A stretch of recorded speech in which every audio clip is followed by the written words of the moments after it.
The California Dream for All program has been announced back at the early July that we would get a timeline in the fall on when the Dream for All is going to be released.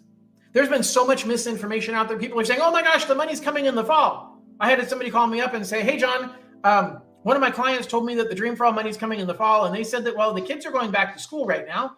And they say back to school happens during the fall. So as far as they're concerned, it's fall right now. So is the money out? That's a pretty good way to kind of get from there to here. But first of all, they never said the money's coming out. They never said the money's coming out in the fall. They said they were going to announce the timeline. I've given this a lot of thought, and here's what I think is going to happen. I think the rules are going to change.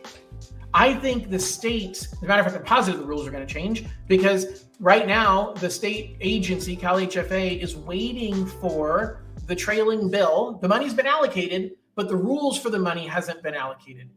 And the state assembly, the Senate, is not back in session until September.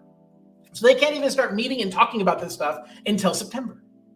But when they meet and they figure it out and they say what the rules are going to be, and I'm worried some of those rules are going to be geographically based.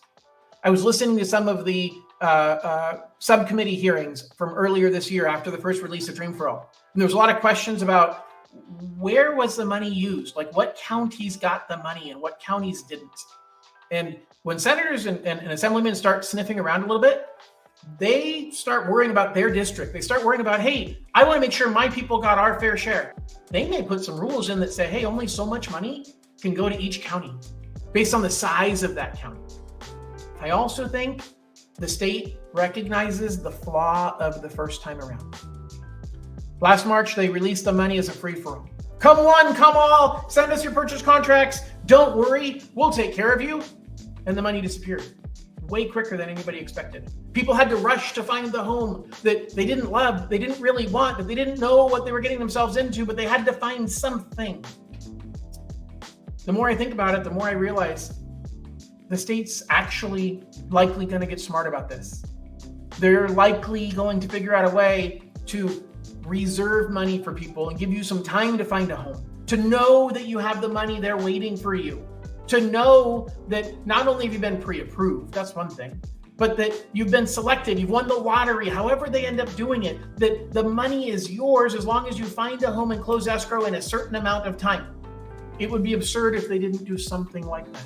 Because otherwise, all we're creating is a frenzy. It's no different than everybody looking for that $100 TV on Black Friday. There's only one inside Best Buy, and it's way in the back, and everybody ran in and trampled over each other and got in fist fights over the television set. And the retailers learned that wasn't really a good idea.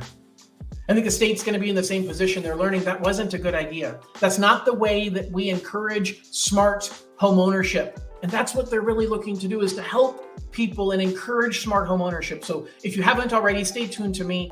I am following this very, very closely, and I want to be your resource. I want to be your lender to help you out when it's time for you to make your California dream come true. Thanks so much for listening. Hope you have an absolutely wonderful day, and we'll talk to you all soon. Bye-bye.